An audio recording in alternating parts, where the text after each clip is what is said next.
d'être là. Merci d'avoir participé à cette réunion de travail.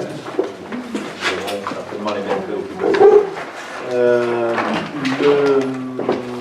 Je désigne Mme Castel comme secrétaire de séance et je demande à Mme Guido de bien vouloir faire l'appel. Alors, Antoine Véran. Présent. Michel Castel, présent. Thierry Niez. Présent. Ghislaine Bissini. Présent. Jean-Pierre Frazo. Ghislaine Ernst. Monique de Grandy. Patrick Marx a donné le pouvoir à Antoine Véran, mais il devrait arriver. Il est là, il est à Laval, je viens de la voir, il est à Laval, il arrive. Voilà, comme il ne savait pas s'il allait arriver à l'heure. Jean-Claude Guirand. Présent. Daniel Taconi. Présent. Janine Chanel. Présent. Georges Revers a donné le pouvoir à Michel Castel. François Sins. Présent. Magdalena Bonfond. Présent. Jean-Louis Morena. Présent. Nathalie Leblond. Présent. Michel Bourgogne. Présent. Isabelle Chemin a donné le pouvoir à Jean-Pierre Frazo. Patrice Miraglia. Présent. Claude Ménevaux. Présent. Nicolas Braquet. Présent. Christine Perret. Présent. Jean Girba. Présent. Frédéric Salat. Présent. Alain Dauty a donné le pouvoir à Jean Girba, sauf c'est pareil s'il arrive. Ariane Masseglia a donné le pouvoir à Christine Perret. Et Jean-Luc Lopez. Merci. Je dois vous rendre compte d'abord l'approbation du procès verbal de séance. Y a-t-il des commentaires, des abstentions? Qu'est-ce que vous voulez faire en commentaire sur le compte rendu? Qui est contre? Merci. La deuxième chose que je dois faire, c'est de vous rendre compte des actions qui ont été menées. D'abord, fixer les tarifs d'implantation de base de vie et de stockage pour les entreprises. C'est sur le parking des prêts. Modifiant le tarif pour la vente occasionnelle liée à l'occupation de domaine public, c'est-à-dire la possibilité de faire, on l'avait déjà fait pour Bouygues et autres. Là, on l'a fait pour l'agence de l'eau, la SAD et la régie de l'eau, la SAD et la Cyrolaise. Ensuite, il y a différents marchés des travaux et services. Vous avez le garni à votre disposition. Le MAPA des travaux des deux villas de traverse pour 12 lots, la création de 3 logements à hauteur de 330 036 € hors taxe. Merci aux gens de participer aux commissions. Ensuite, il y a une révision des loyers en fonction des indices. Il y a les résiliations de 2 bails. Albertini, c'est l'ancienne maison Peula, pour ceux qui sachent. Et la résiliation du bail Lisbled Hacheresse, c'est de mémoire aux Maison Bellé. Renouvellement du bail du restaurant de la piscine. Renouvellement du bail des 3 amis. Et convention précaire avec M. Magnolou, c'est-à-dire l'agriculteur qui est en France, qui est logé provisoirement en attendant les travaux des villas aux traverses. Création de régie de recettes auprès du service culturel et animation de la commune, c'est le portal. On a délivré 3 caveaux, 10 cases et 2 columbariums, et renouvellement de location de cases aussi qui sont intervenus, dont une à 50 tonnes de cigares. D'accepter le transfert de fonds de l'actif de l'association Office du tourisme à la maison du portal.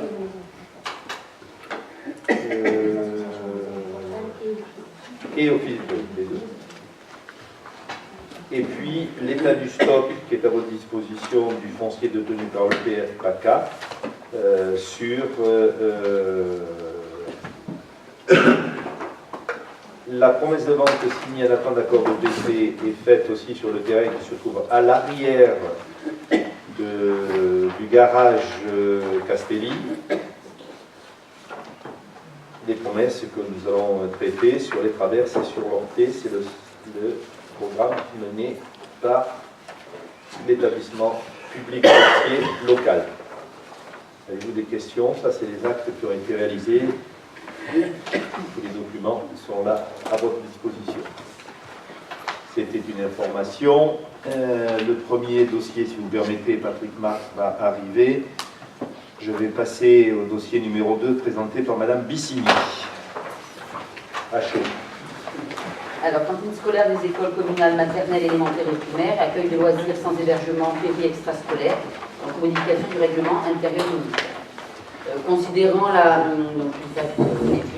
considérant la réorganisation des familles dans le cadre du retour à la semaine à 4 jours et les difficultés que nous rencontrons de recrutement des animateurs diplômés, il nous est apparu nécessaire de modifier les conditions d'éligibilité à la prestation ALSH, PEVI extrascolaire. Aussi, la nouvelle version du règlement ALSH précise que seuls les enfants dont les deux parents travaillent pourront être accueillis aux ALSH, comme c'est déjà le cas d'ailleurs pour la restauration scolaire. Donc, il est proposé au conseil municipal de modifier le règlement intérieur unique des cantines scolaires et accueil de loisirs sans hébergement péri et extrascolaire actuellement en vigueur, et d'approuver le projet de règlement intérieur unique des cantines scolaires et accueil de loisirs sans hébergement péri et extrascolaire, tel que s'y annexé, d'autoriser monsieur le maire à signer le règlement. Avez-vous des questions? Si un des parents est au chômage, on considère comme... Alors, je vais répondre à cette question puisque je me la suis posée de la même manière quelques années et en disant dans le domaine des cantines où effectivement si un des parents était au chômage et en démonstration de recherche d'emploi, eh bien on a accepté les deux enfants. Non. 15 jours après, tout le monde était inscrit. Hein. Tous ceux qui ne travaillaient pas étaient inscrits, demandeurs, oui, je recherche de l'emploi, j'ai besoin de la place de la cantine. Donc aujourd'hui, non. J'ai tendance à dire non, mais par contre, on le regarde et on le fait déjà dans le cadre de la cantine. S'il y a de vraies problématiques, elle est pour la recherche d'emploi, mais aussi elle est dans le cadre de la maladie temporaire, notamment des parents éloignés qui ne peuvent plus conduire. On a eu le cas, Madame Lucini, au Parc Laval, une année, on a eu le cas à Porto-Rico. Ça, on le traite, je dirais, voilà, mais en dehors du règlement. Mais j'ai exactement la même remarque, oui, il faut le faire, et j'ai été scandalisé. Scandalisé. Tout le monde s'est inscrit, tout le monde est avec moi, mais moi, je suis en recherche d'emploi, je me suis inscrit à la NPE, je recherche d'emploi, je me dis à l'ALS. On était au tennis, au bar en face, j'étais bien placé pour les voir, donc j'étais franchement vraiment Non, mais par exemple, quelqu'un, il y a un plan social dans sa société. Non, mais je dis, donc cas par cas, et ça me remonte, et effectivement, il y a une maman qui, une femme isolée, là-bas, qui veut lui conduire un bras, donc on a fait ce qu'il fallait. Voilà, oui, tout à fait. Qui est contre? Qui s'abstient? Merci. Qui s'abstient? Oui, merci. Oui, j'ai anticipé le qui est pour. Alors je vais continuer puisque Patrick n'est pas là. La station météorique qui est en place, c'est tout simplement le renouvellement de la convention d'occupation. Pour ceux qui vont se prendre à la face, c'est les petits carrés grillagés avec les 3 mâts et les équipements qui servent, dont on en a renouvelé un ces derniers jours, qui avait été vandalisé sur un panneau solaire. Et je continue puisque Georges Revert n'est pas là. Oui.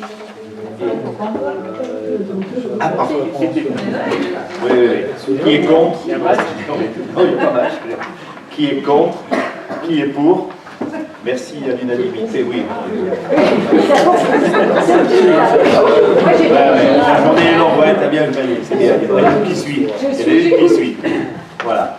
Donc, ça, c'est. Ça, c'est A3. Ensuite, le dossier qui vient d'être présenté par Georges Robert est un dossier important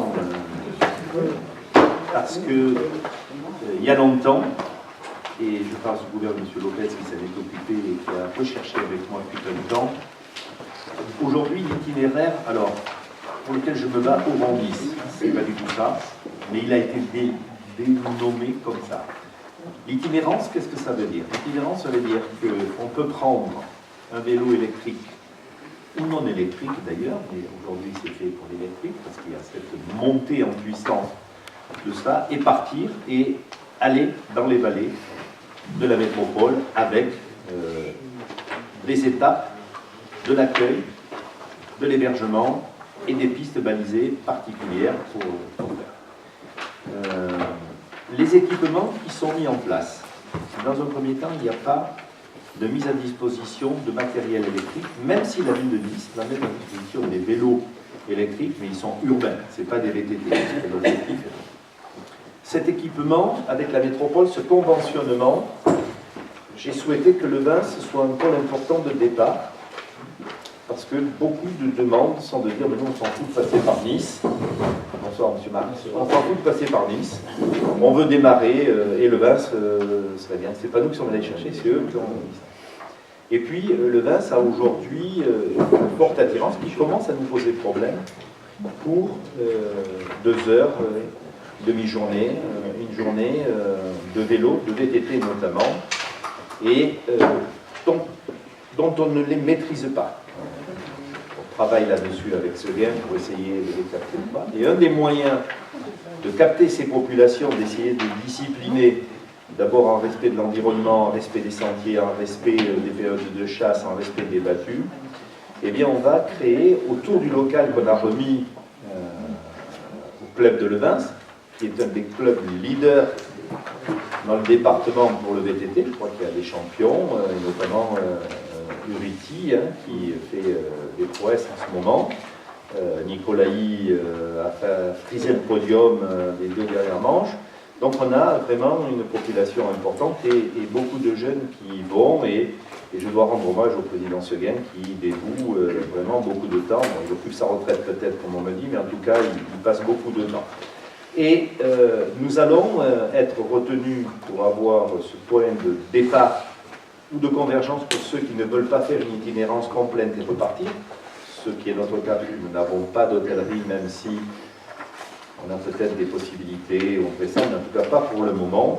Et donc nous allons installer une borne, c'est-à-dire un chalet, qui comprend de quoi laver, de quoi gonfler, de quoi recharger, sous contrôle du club, parce qu'il ne faut pas que ça devienne une station de lavage des voitures, de gonflage des pneus de voiture ou quoi. Et donc cet équipement va être mis à disposition et mis sur les réseaux, puisque derrière ça s'accompagne une communication, et notamment une communication sur smartphone pour les itinéraires, mais aussi pour savoir les lieux où on va trouver ces équipements.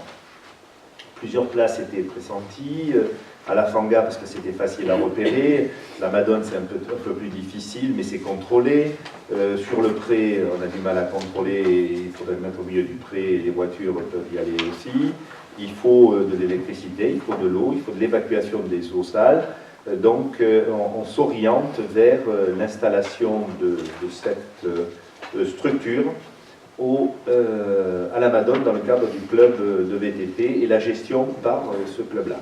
Mais je souhaite qu'on aille plus loin. Je souhaite que, dans le cadre du VTT, on puisse, avec la métropole, qui vient d'être partenaire, qui sponsorise le club, alors que la métropole n'a pas la compétence sport, mais à travers de cette itinérance, aide en ce moment le club de Levins de VTT. Et je souhaite qu'on arrive à avoir 1 ou 2 encadrants qui pourront être les coachs et accompagner à partir de là, et notamment sur des tracés qui pourraient être ceux de la Transvésuvienne ou redescendre de l'autre côté sur la Vésubie ou autre, donc avec une itinérance importante. Le point faible de Levins, c'est le manque d'hébergement, donc la station de départ ou à la journée venant de Nice, mais c'est le point faible. Aujourd'hui sont positionnés Saint-Martin-Vésubie, Isola, Saint-Étienne le sera très rapidement, Rouvion, Rouvres, il m'en manque, Vence, le col de Vence, Saint-Janet à travers Léa. Donc il y a une vraie dynamique pour se positionner sur ce marché extrêmement important du VTT assistance électrique qui devient, la Savoie est en train d'exploser complètement, qui devient vraiment une carte touristique importante. Voilà, et de ceci est régi par une convention avec la métropole Nice-Côte d'Azur, relativité aux modalités d'usage, du passage, des aménagements, de l'entretien, de la promotion de l'itinéraire, empruntant le territoire communal. Ceci est une charge métropolitaine. Avez-vous des questions? Moi, je trouve que c'est une très bonne initiative. Ouais, je pense que c'est une belle initiative, oui. Surtout si on arrive à discipliner. Nous, on l'a fait, dans le cadre de Vérazur, c'était un des premiers sujets de faire converger les chevaux, les chasseurs, les vélos. Aujourd'hui, on est un peu débordé par les vélos. Il y en a beaucoup. Donc il faut qu'on arrive à avoir justement, grâce à cette communication, grâce à ces bornes, grâce à ça, à essayer de les cadrer, de les faire sur des aires de départ. On va installer des racks pour attacher les vélos, on va essayer de mettre des choses un petit peu pour faciliter, mais on a un vrai objectif à atteindre. Aujourd'hui, c'est, à part pour le café ou HT%, c'est pas de grands consommateurs, et notamment maintenant qu'il fait beau, aller au pré le soir, vous voyez toutes les voitures sont là, ils sont sortis à 5 heures et ils débarquent, ils font, et souvent on ramasse le papier de la barre énergétique, le Kleenex ou autre. Donc il faut vraiment... Voilà, oui, je pense que c'est une bonne initiative. Elle est bien prise parce qu'elle a déjà existé. On a mis un argent fou pour baliser, c'était pas suivi, c'était pas entretenu, et là je pense que c'est pris avec des moyens, puisque la totalité. Alors l'Europe est un des financiers de ce dossier, et il y a plusieurs centaines de milliers d'euros qui vont être mis à disposition pour avancer. Et moi, je me bats pour essayer de réhabiliter l'hébergement, de faire un genre de vert de jeunesse, peut-être dans les appartements de la Madone, pour essayer de capter et d'offrir quelque chose pour cette base de départ. Il y a le Vansois qui est parti à Tahiti, Oui. et qui a installé un magasin VTT là-bas électrique, surtout des VAE. Il est revenu là. Comment? Il est revenu. Non, non, il est à Tahiti toujours. Ouais. Pas le même. Non, non, c'est pas lui. On va faire la même chose. Il vend actuellement entre 25 et 30 VTT par mois électriques. Et il a organisé une course internationale, la traversée de Tahiti en VTT, là, le modèle. D'accord. Oui, je sais qu'il est... Donc c'est très porteur. Hein. Oui, oui, non, c'est... Et vous le connaissez, c'est Médicament Tout à Gabriel. fait. Gabriel. Ah, je n'avais pas mis Et je peux vous dire, parce que les gens qui ont un hôtel en Savoie, je connais bien depuis de nombreuses années, ils avaient perdu toute une clientèle vieillissante qui venait pour faire toutes les étapes de prendre l'école et qui reviennent aujourd'hui envers eux. Et ils se disent, on ne pensait jamais qu'on pourrait refaire l'école, et ils refont toute l'école. Il y a une vraie dynamique qui s'installe. Ah ouais. C'est le renouveau du vélo aujourd'hui. Tout à fait. Je pense que ça passe par là. De ville ou comme du vélo. De ville, oui. Les deux. Qui est contre? Qui s'abstient?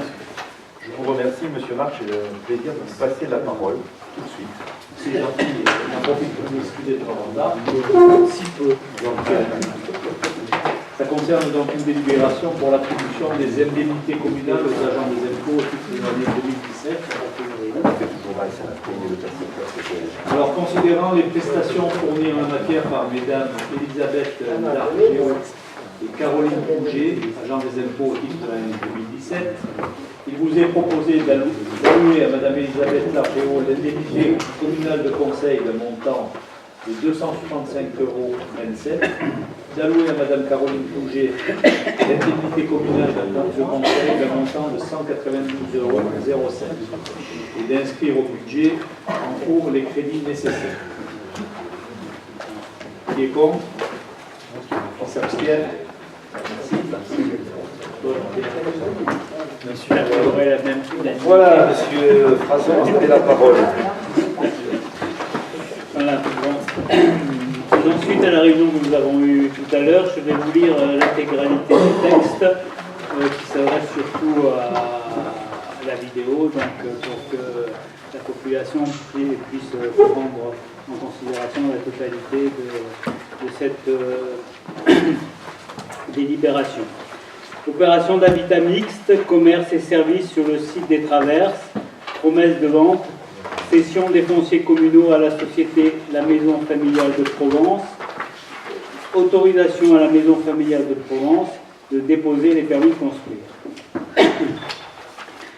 Vu la délibération du 7 avril 2015 relative à la validation du programme d'ensemble d'intérêt général fondé sur la mixité sociale et fonctionnelle, l'économie de l'espace et la qualité environnementale sur le site des Traverses, et approuvant la convention d'intervention foncière sur ce site avec l'établissement public foncier Provence-Côte d'Azur dénommé EPF PACA et la métropole Nice-Côte d'Azur signée en juin 2015.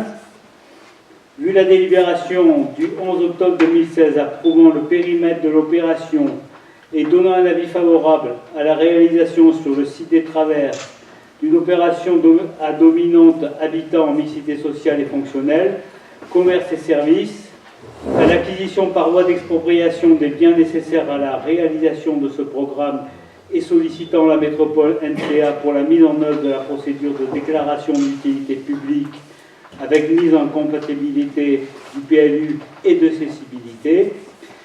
Vu la déclaration d'utilité publique en portant mise en compatibilité du PLU de la commune de Levens et de cessibilité relative à la requalification du quartier des Traverses prononcée par Monsieur le préfet des Alpes-Maritimes le 2 novembre 2017, considérant qu'à l'issue de la procédure concurrentielle engagée par le PF-PACA pour désigner l'opérateur qui réalisera le projet d'aménagement du quartier des Traverses, la commune de Levens, l'établissement public foncier et la métropole NCA ont retenu la société La Maison Familiale de Provence sur la base du programme suivant établi sur 3 tènements fonciers îlots A, B, C. Donc, premièrement, création de 102 logements, 50 en logements locatifs sociaux, LLS, donc 30 logements intégrés dans une résidence autonomie, et 52 logements en accession, total donc 502 logements. Deuxièmement, création de 1800 m² de surface autonomie. 102. Oui, pardon, 102. Comme j'ai dit 502. 102. C'est une erreur de plume. Prochain en place. Création de 1800 m² de surface de plancher en location commerciaux, en locaux commerciaux d'activité. Troisièmement, création de 183 places de stationnement, dont minimum 60% en infrastructure. Quatrièmement, création d'une placette. Et cinquièmement, création d'environ 3500 m² de jardins communs et privatifs. Considérant qu'il convient de contractualiser avec la société La Maison Familiale de Provence les modalités de mise en œuvre de ce programme, et notamment de signer une promesse de vente sous conditions suspensives des fonciers communaux et d'autoriser la dite société à déposer les permis de construire et tout document nécessaire à l'aboutissement de l'obtention des autorisations d'urbanisme.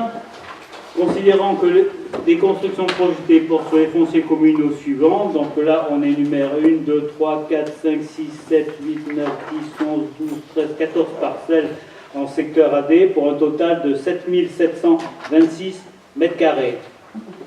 Sont développés ensuite l'îlot A pour 1810 m² environ, plus 310 m² environ alors 1810 m² environ pour les surfaces de plancher des logements, résidences seniors et logements locatifs sociaux, 310 m² environ en surface de plancher des commerces. Pour l'îlot B, 0 m², puisque l'îlot B n'appartient pas à la commune mais appartient à l'EPF-PACA aujourd'hui, et îlot C, 3020 m² environ, l'îlot C correspondant au tènement de l'ancienne coopérative agricole et les terrains adjacents qui appartenaient à l'époque, que nous avons racheté dans les années 96-97, je crois, aux Zouar Kota et Malocena.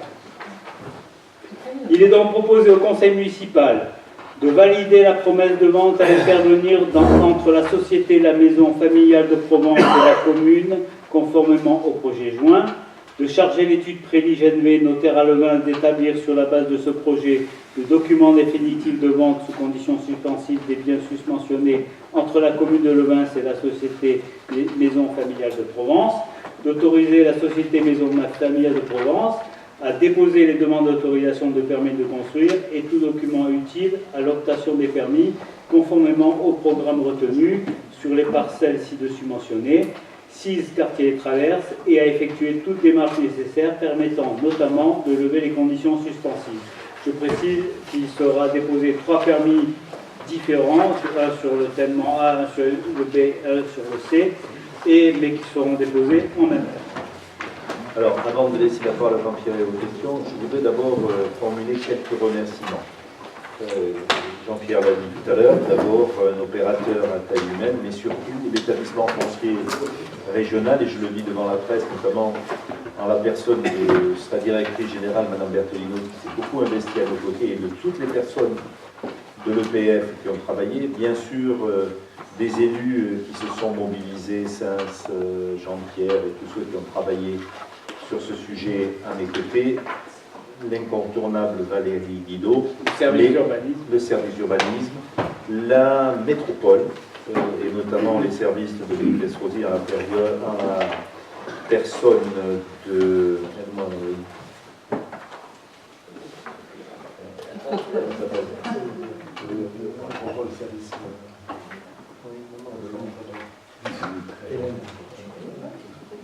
Hélène Delmotte, les services d'Hélène Delmotte, et je souhaite que ce soit mis dans le compte-rendu, soutenu par Dominique Estrosi-Sassonne qui nous a permis d'évoluer dans ce dossier. Et puis, je veux saluer l'implication totale de Monsieur le Préfet qui a boosté ce dossier de façon incroyable, comme celui d'ailleurs du centre pour autistes qui est terminé, le béton est terminé. On est en train de terminer les extérieurs. Le 15 juin, on réceptionnera les premiers logements. Mais le préfet, d'abord parce qu'il a la pression sur le logement, s'est investi totalement, que ce soit dans la DUP, qui nous a accompagnés auprès du tribunal pour faire les juges d'expertise et qui a été à nos côtés à travers M. Castel, le DDTM, sur ce sujet et qui nous a beaucoup aidé. Il doit se rendre bientôt dans la commune de Levin. Nous attendons de trouver l'agenda qui va bien. Voilà, je tenais à le dire et remercier toutes ces personnes. C'est de longue haleine et depuis les années 90 qu'on travaille là-dessus. Ça s'est accéléré ces derniers temps. Mais vraiment, je veux remercier tout le monde et dire que, quels que soient les avis des uns des autres, et chacun a dit de sa pensée, d'abord on est là avec Jean-Pierre parce qu'on s'est opposé à un certain nombre de choses sur les terrains dits de la Garenne, qu'on a réussi à sauver. Et là, de la même manière, je peux vous dire que quand on a vu les premiers projets par des promoteurs que j'ai cités tout à l'heure, il n'y avait pas de limite et ça n'avait pas du tout l'allure que c'est en train de prendre aujourd'hui. Et donc je considère qu'on a sauvé une grande partie du foncier pour à peu près obtenir, on peut toujours améliorer, on peut toujours faire mieux, mais pour avoir quelque chose d'humain. Voilà, c'est ce que je voulais dire, je laisse la question et avant. Bon, je rajoute ce qui est dans le projet de vente, que la vente, si elle se réalise, aura lieu moyennant le prix de 550 000 euros.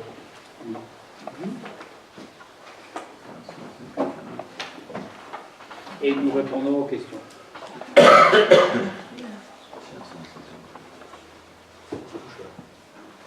S'il n'y en a pas, on met en vote. C'est qu'on avait fait convaincant. Vas-y, Jean-Pierre, c'est tout. Qui est contre? Qui s'abstient? Moi, je voudrais simplement dire, expliciter pourquoi je m'abstiens, parce que rappelez-vous que sur la première présentation, j'avais émis un avis négatif.